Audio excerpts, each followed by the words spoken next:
नमस्कार मंडळी, मी चुटकी आणि चुटकीच्या स्वयंपाकघरात तुम्हा सगळ्यांचं मनापासून स्वागत आहे। तर चला तर मंडळी, आज आपण काहीतरी नवीन बनवूया।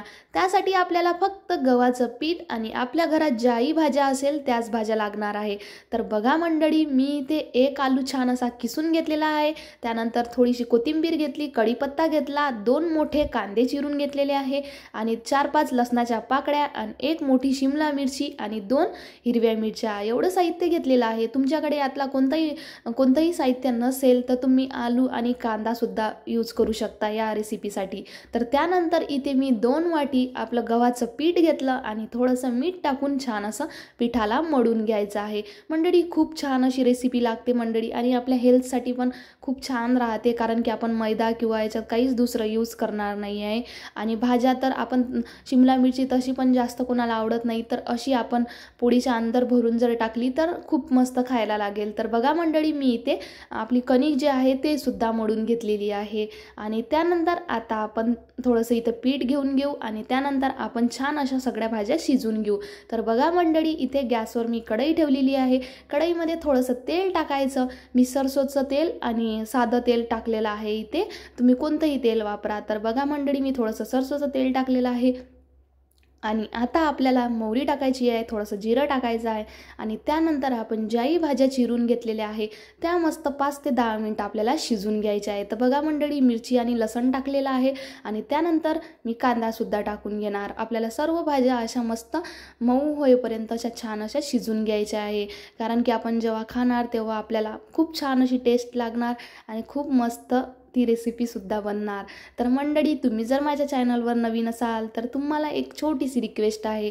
तर मला रेसिपी बनवायला खूप आवडतं आणि इंटरेस्टसुद्धा आहे, त्यामुळे तुम्ही एक सबस्क्राईब तर तुम्ही लवकरच करून टाका, कारण की मंडळी मला रेसिपी बनवायला आवडतं, त्यामुळे तुम्ही पटकन सबस्क्राईब करा आणि लाईकसुद्धा करून द्या आणि एक छोटीशी कमेंटसुद्धा करा। तर बघा मंडळी, इथे मी तिखट टाकलेलं आहे, हळद टाकलेली आहे आणि आपलं छान असा मसाला होईपर्यंत आता आपण शिजू देऊ। बघा, इथे शिमला मिरची सुद्धा टाकली आणि आपला जो आलू होता किसलेला तो सुद्धा टाकून घेतलेला आहे। तर हे सगळं आपल्याला टाकून घ्यायचं आहे, त्यानंतर छान असं मिक्स करून घ्यायचं आहे आणि त्यानंतर आपल्याला 5 ते 10 मिनिटं याला शिजू द्यायचं आहे। तर शिजल्यानंतर तुम्ही पाहू शकता मंडळी, खूप छान अशी भाजी शिजून तयार होते। आपल्याला झाकण ठेवून शिजवायची आहे, जेणे की पटकन शिजली पाहिजे आणि जास्त टाईमसुद्धा लागत नाही मंडळी। सकाळच्या घाई गडबडीत काय होते, तुमच्या मुलांनासुद्धा तुम्ही हे रेसिपी बनवून देऊ शकता। तर मंडळी, सकाळच्या घाई गडबडीत काय होते की आपल्याला टाईम नसतो जास्त, तर त्यामुळे तुम्ही हे रेसिपी नक्की ट्राय करा। फक्त 5 ते 10 मिनिट आपल्याला भाज्या शिजवायला लागते, त्याच्यानंतर आपल्याला काहीच टाईम लागत नाही।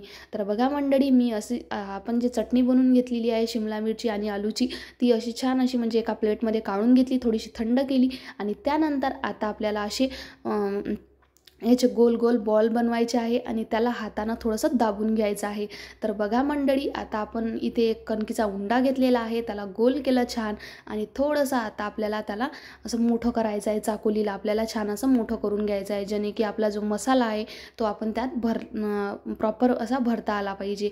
तर बघा मंडळी, आता आपल्याला इथे हा जो आपण मसाला तयार केलेला आहे तो छान असा इथे भरून घ्यायचा आहे आणि भरल्यानंतर तुम्हाला जसं भरता येते तसं तुम्ही भरा।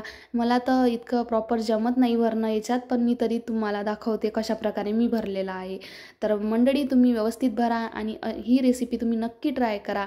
आणि बघा मंडळी, अशा प्रकारे मी दाबून घेतलेला आहे याला आणि त्यानंतर पूर्ण असं पॅक करून घेतलेलं आहे, कारण की तेल बाहेर नाही निघालं पाहिजे, त्यामुळे मी याला पूर्ण असं पॅक करून घेतलेलं आहे। जास्त तेलाचा वापर बिलकुल होणार नाही आहे या रेसिपीमध्ये, तुम्ही पाहू शकता। मी चटणीमध्ये सुद्धा खूप कमी तेल टाकलेलं आहे। तर बघा मंडळी, अशा प्रकारे आपल्याला असं दाबून घ्यायचं आहे हाताने आणि त्यानंतर वरतून सुद्धा असं दाबून घ्यायचं आहे, जेणे की आपण जेव्हा खाणार त्यावेळेस खूप मस्त असं क्रिस्पी आणि मस्त लागणार। तर तुम्ही नक्की ट्राय करा ही रेसिपी। आणि दुसरं पण तुम्हाला इथे भरून दाखवत आहे तशाच प्रकारे, कारण की खूप जण राहतात मग नंतर कमेंट करतात की तुम्ही बरोबर रेसिपी दाखवली नाही, त्यामुळे बघा इथे आता पूर्ण असं मी पूर्ण भरून घेतलेला आहे मसाला आणि त्यानंतर वरून असं पॅक केलेलं आहे। तर बघा मंडळी, आपले जे हे 2 बॉल आहे ते छान असे मस्त हाताने दाबून आपण तयार केलेले आहे। तर चला मंडळी, आता आपण पटकनच असं याला प्लेटमध्ये काढून घेऊ। तुम्ही बघू शकता मी किती बनवले आहे, इथे 5 ते 6 बनवलेच असेल। तर बघा इथे मी कशा प्रकारे पूर्ण असे गोल गोल करून थोडेसे हाताने टॅप करून बनवून घेतलेले आहे. तर मी इथे 7-8 बनवलेले आहे पूर्ण. तर आता काय करायचं आहे, आपल्याला एक असा पॅन ठेवायचा आहे. तुमच्याकडे पॅन नसेल तर तुम्ही कढईसुद्धा ठेवू शकता. माझा पण हा पॅन पूर्णपणे खराब झालेला आहे, तरी पण मी यूज करते. तर मंडळी बघा, इथे थोडंसं 1 चम्मच मी तेल टाकलेलं आहे आणि त्यानंतर आता मी हे पॅनमध्ये ठेवणार आहे. तर बघा, पॅनमध्ये आपल्याला 4च ठेवायचे आहे फक्त, कारण की जास्त जागा नाही आहे पॅनमध्ये. तुम्ही या ठिकाणी कढईमध्ये सुद्धा ठेवू शकता. तर बघा मंडळी, आपल्याला गॅस चालू करायचा आहे आणि लो फ्लेमवर आपल्याला असं शिजून घ्यायचं आहे. तर बघा मंडळी, छान असं खालून क्रिस्पी होईपर्यंत, वरतून सुद्धा क्रिस्पी होईपर्यंत पूर्णपणे तुम्ही असं शिजून घ्या याला.